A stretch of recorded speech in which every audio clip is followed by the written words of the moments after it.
Hello students of first year girls. आज का topic है आपका मानव विकास का विषय क्षेत्र या विषय सामग्री। देखिए, मानव विकास के विषय क्षेत्र के अंतर्गत हम बात कर चुके थे मानव विकास के विभिन्न पहलुओं को, विभिन्न अवस्थाओं का अध्ययन। ठीक है, जिसके अंतर्गत हमने गर्भावस्था, शैशवावस्था, बाल्यावस्था, किशोरावस्था, प्रौढ़ावस्था के बारे में पढ़ा था। और देन सेकंड था मानव विकास के विभिन्न पहलुओं का अध्ययन। मानव विकास के विभिन्न पहलू कौन कौन से हैं, जैसे कि शारीरिक विकास, गत्यात्मक विकास, मानसिक विकास, संवेगात्मक विकास, भाषा विकास, नैतिक विकास। ठीक है, इस तरह से। तो आज हम जो इसी टॉपिक को कंटिन्यू करते हुए आपका जो थर्ड इसी के अंतर्गत जो विषय क्षेत्र है, उसमें हम मानव विकास के विषय क्षेत्र के अंतर्गत मानव विकास को प्रभावित करने वाले तत्वों के अध्ययन के बारे में पढ़ेंगे कि मानव विकास को प्रभावित करने वाले कौन कौन से तत्व होते हैं, जिसके अंतर्गत कौन कौन से तत्व आते हैं।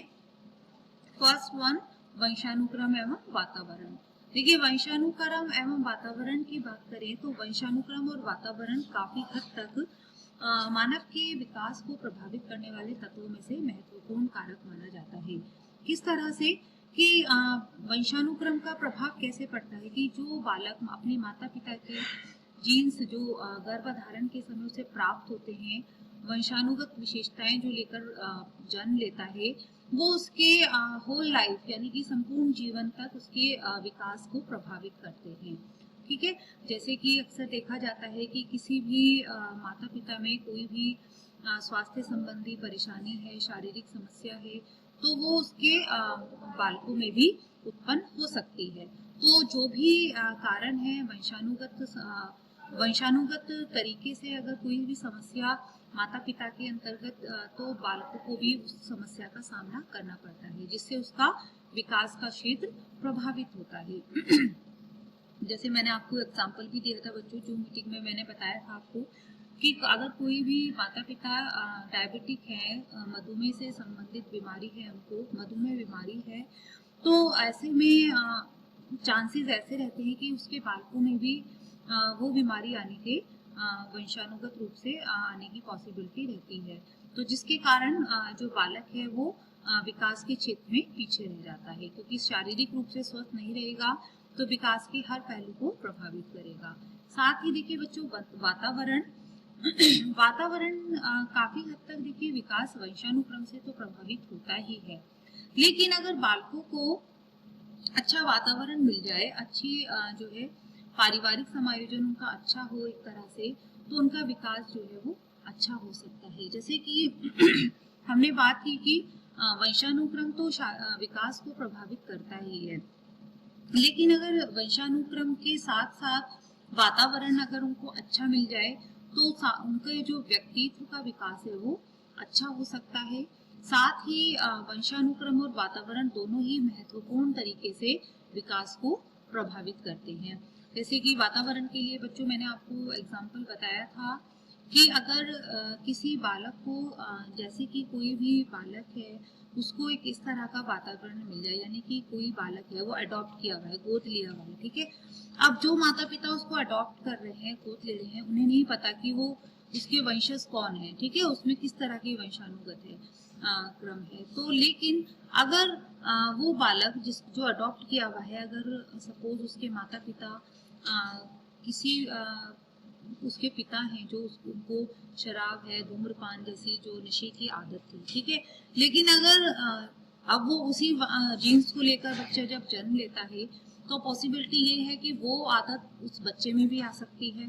ठीक है, लेकिन अगर वातावरण उसको इस तरह का मिल जाए, उसकी परवरिश ऐसे वातावरण में की जाए कि जहाँ का वातावरण उसके विकास के लिए सहायक हो, उसके विकास को सहायता प्रदान करे, तो ऐसे में जो उसके पिता में जो कमियां थी, जैसे कि नशे की आदत थी या चोरी की आदत थी, तो वो वातावरण अगर अच्छा मिल जाएगा, उसकी परवरिश अच्छी होगी, उसको माहौल अच्छा मिलेगा, उसको संस्कार अच्छे मिलेंगे, तो ऐसे में वो पॉसिबिलिटी कम होती है कि बच्चों में भी सेम अपने पिता के गुण अवगुण आ जाए। ठीक है बच्चों, क्लियर हुआ। देन सेकंड है परिपक्व, मैच्योरिटी। देखिए, आयु के अनुसार, अवस्था के अनुसार बच्चों में मैच्योरिटी आना भी उसके विकास को प्रभावित करता है। जैसे कि सपोज शैशवावस्था है, शैशवावस्था में 2 साल के अंतिम समय तक, अंतिम वर्ष तक बालक जो है वो चलने लगता है, बिना सहारे के वो चलना सीख जाता है और फिर वस्तुओं को वो पकड़ना सीखता है। ठीक है, सबसे पहले वो किसी भी वस्तु को पकड़ने के लिए अपना हाथ आगे बढ़ाता है। उंगलियों में जो मैच्योरिटी होती है वो बाद में आती है, लेकिन सबसे पहले भुजाओं में, बाहों में जल्दी आती है।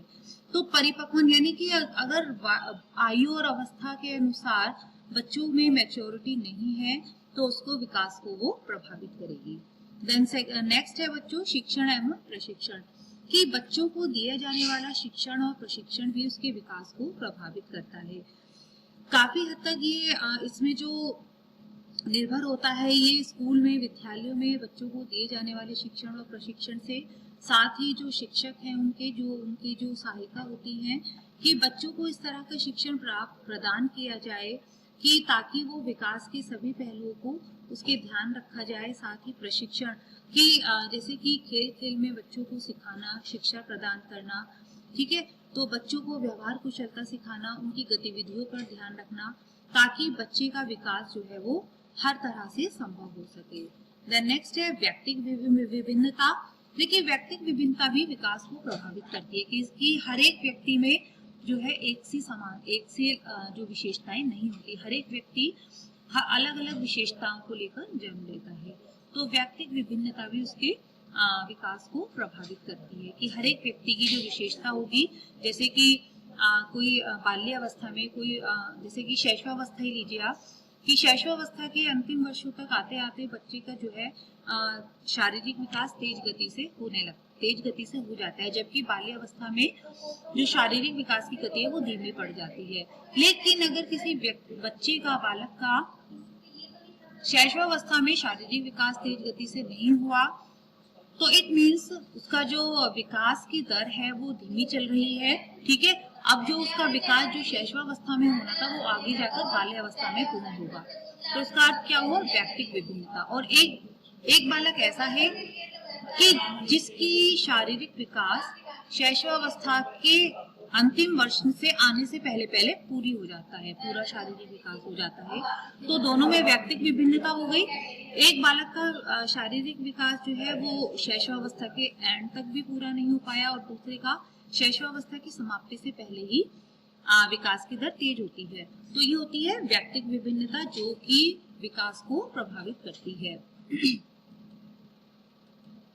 सामाजिक संगठन, देखिए सामाजिक संगठन भी विकास को प्रभावित करता है कि बच्चों को जितने पर्याप्त अवसर प्राप्त होंगे, ठीक है, परिवार के द्वारा, समाज के द्वारा, स्कूल और विद्यालय के द्वारा बच्चों को आगे बढ़ने के विकास के जितने अवसर प्राप्त होंगे उतना ही बच्चों का विकास तेज गति से होगा।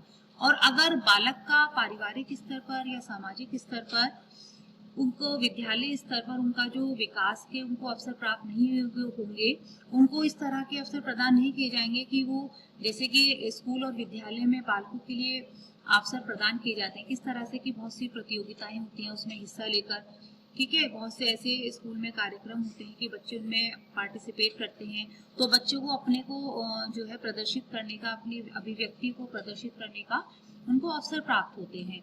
तो ऐसे में क्या है, सामाजिक संगठन की काफी हद तक कोशिश की जाए कि बालकों को ज्यादा से ज्यादा सामाजिक अवसर प्राप्त हो ताकि उनका सामाजिक विकास तेजी से हो सके। क्योंकि अगर सामाजिक विकास बच्चों का तेजी से नहीं होगा तो उसका और उसके दूसरे विकास के क्षेत्र हैं उस पर वो प्रभावित होंगे। आर्थिक स्तर की बात करें बच्चों, तो आर्थिक स्तर भी बालकों का कि पारिवारिक आर्थिक स्थिति कैसी है, पारिवारिक आर्थिक स्थिति के कारण कभी कभी बच्चा जो है उसको विकास के पर्याप्त अवसर प्राप्त नहीं हो पाते हैं, ठीक है, वो पिछड़ जाता है। किसी बच्चे का खेल कूद में जाने का मन है लेकिन आर्थिक स्थिति खराब होने के कारण वो उसमें नहीं जा पाता है, तो इस मीन्स उसका विकास प्रभावित हुआ। संस्कृति की, कभी कभी किसी परिवार की संस्कृति, रीति रिवाज ऐसे होते हैं जो बच्चों को आगे बढ़ने से रोकते हैं, तो ऐसे में उसका विकास प्रभावित होता है। पोषण की बात करें तो पोषण तो महत्वपूर्ण कारक होता है एक विकास को प्रभावित करने वाला, क्योंकि अगर स्वास्थ्य अच्छा नहीं रहेगा, अगर बच्चे को उत्तम आहार नहीं मिलेगा, पोषण नहीं मिलेगा, तो ऐसे में उसका शारीरिक विकास अवरुद्ध हो जाएगा और शारीरिक विकास अवरुद्ध हो जाने से उसके बाकी सभी विकास के क्षेत्र भी अवरुद्ध हो जाते हैं। पारिवारिक वातावरण की बात करें तो पारिवारिक वातावरण अगर बच्चों का सुखद है, उनको अच्छे से व्यवहार कुछ, अगर बच्चों को आप लालन पोषण अच्छी तरह से किया गया है, उनकी हर समस्याओं का ध्यान रखा जाता है, उनकी हर जरूरतों का ध्यान रखा जाता है, तो ऐसे में बच्चे को विकास के अवसर प्राप्त होते हैं। साथ ही संवेगात्मक स्थिरता रहती है। शुद्ध वायु तथा प्रकाश की बच्चों को अगर एक प्राकृतिक वातावरण जो होता है जिसमें शुद्ध वायु प्रकाश है, जैसे कि अक्सर देखा गया है कि शहर की अपेक्षा गांव में रहने वाले बालकों का जो शारीरिक विकास, मानसिक विकास होता है वो अच्छा होता है, तेजी से होता है, क्योंकि वहाँ उनको पर्याप्त शुद्ध वायु और प्रकाश है, खुले स्थान है, खेलने कूदने के मिलते हैं, जिससे उनका शारीरिक विकास भी अच्छा होता है और साथ ही उनका मानसिक विकास भी अच्छा होता है। द नेक्स्ट है कि मानवों की विभिन्न असामान्यताओं के अध्ययन के आधार पर मानव विकास के विषय क्षेत्र के बारे में बात करते हैं कि जो मानवों के विभिन्न असामान्यताएं होती हैं उनके आधार पर मानव विकास का क्षेत्र क्या है। देखिए, भाषा दोष, ठीक है, कि कभी कभी भाषा दोष के कारण भी व्यक्ति बालकों का विकास जो है वो प्रभावित होता है, ठीक है।